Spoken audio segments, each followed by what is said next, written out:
You know, I just gotta say, sometimes I feel like I'm going crazy, and I wonder why I'm doing all of this. It's the Legend of Zelda map. Working on an item. It's the Boomerang. And, as you can see, it's very complicated. These are all the same commands, but there's like, uh, oops. Well, there you sort of saw it in action. Here we go. So, right now I'm getting only one way faced. And when you throw the boomerang slash XP bottle for right now, I'll switch the textures later. It just kind of goes around, and yeah, seems pretty easy, right? It looks like it's all ready. I just have to make the armor stain invisible. Wrong. There's so much more to do. Like these sides don't work. I have to copy off everything I've done on this side to all these sides now.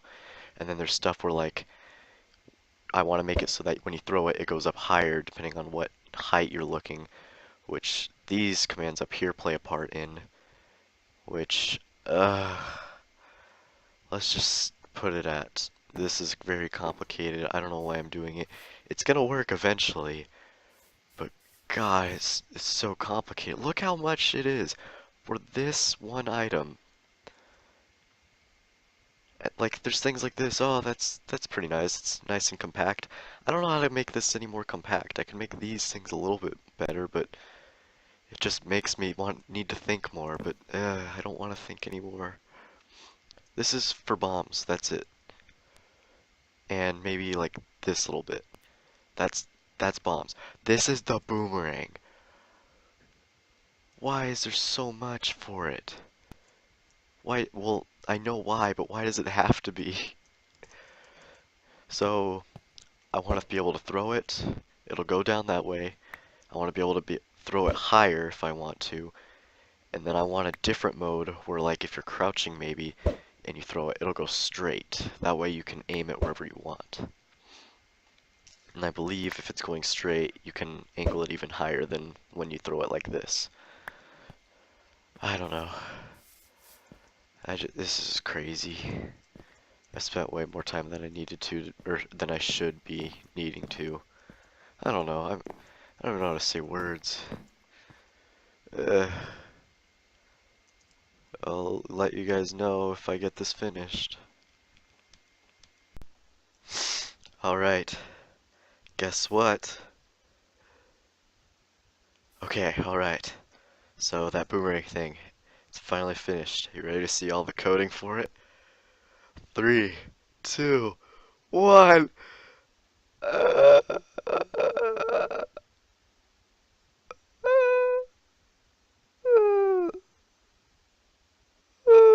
What are these noises? I gave up. Yeah, too much work. I couldn't take it. I've spent a day, and there it goes, all gone. Right there. Just kidding. I had to move it.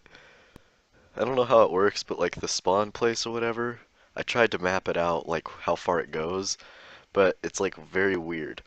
Like the command blocks will work here sometimes, even after you like reload the chunks and stuff, but then if you give it like enough time or like something happens, I guess, then after a while it won't work again. Unlike these ones, which they work no matter where you are in the world. For some reason, about right here, it stopped working, which was like the main part that actually made it all work. So I just kind of moved it all over to here. So yeah, it's almost done, sort of. Now that I've moved it, I have to re-coordinate all of these. Wait a minute. No, I have to re-coordinate these blocks right here. Oh, that's so much easier than what I was about to do. I had to like, I thought I had to change every one of those. But no, I just have to change the numbers for these. Everything else should be fine. And then after that, I just have to copy what I'm doing here or here to these other 3 places. And then it's finally done. We're so close. It only took a day and a half. Hey, so you know the boomerang? Like I'm still working on it. I thought I finished it a while ago, but apparently there's still a few things I need to fix. Anyways, so here it is. We still got everything around here, but I've done a lot of other stuff. One of those including moving the entire Kokiri forest to another place. Go ahead and show a few clips of me moving it in MC Edit.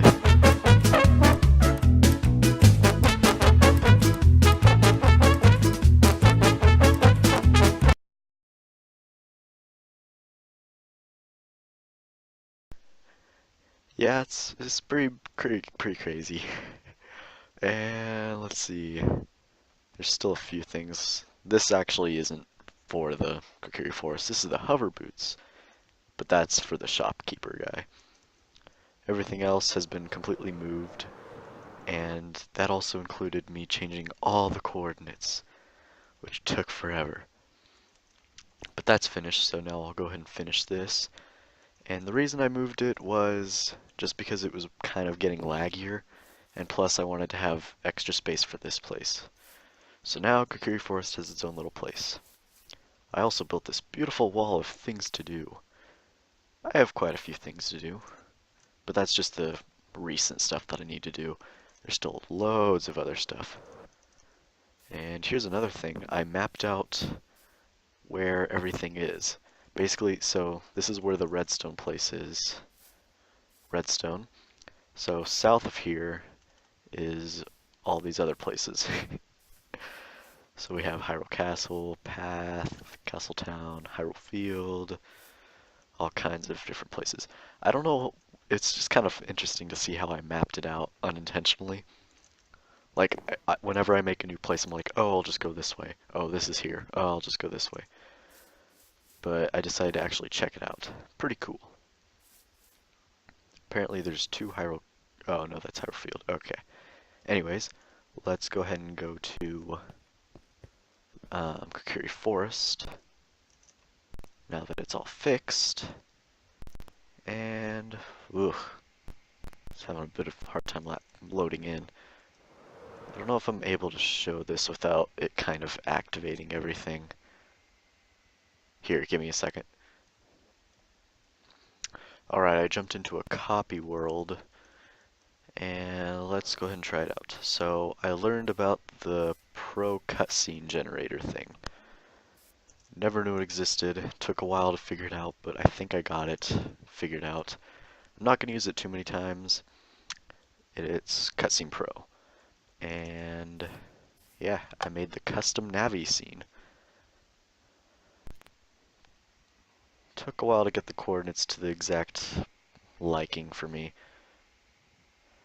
Oh yeah, I have Mido fixed in the recent one. Like I said, this is just a copy. There might be a few things I haven't done, like the armor stand plates you can see as well. But yeah, I think it turned out pretty good. Now I just gotta finish the boomerang, and I'll see you there when I'm finished. Alright, it is finished. The full finished thing of it is this. From right here. That stuff is for some other things. Everything around my cursor right now is what it takes to make the boomerang. So yeah.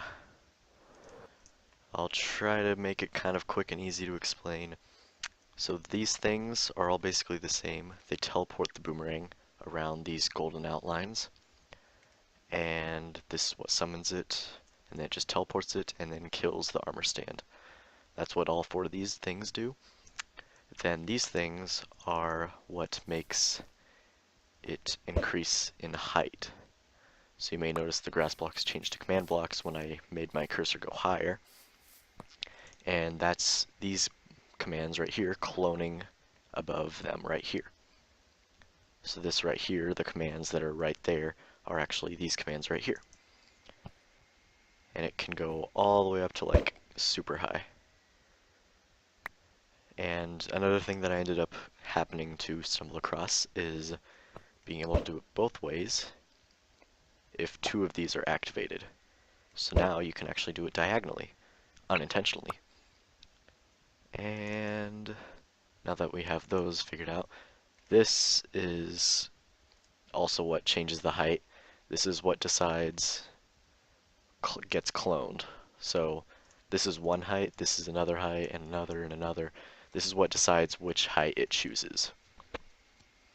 And finally, I think over here, this is what tests for which way you're looking, tests for the egg thrown in the air, then fills a redstone block for whichever one you're facing. Then after that it fills a block here to kill the egg, and then it gets rid of that block.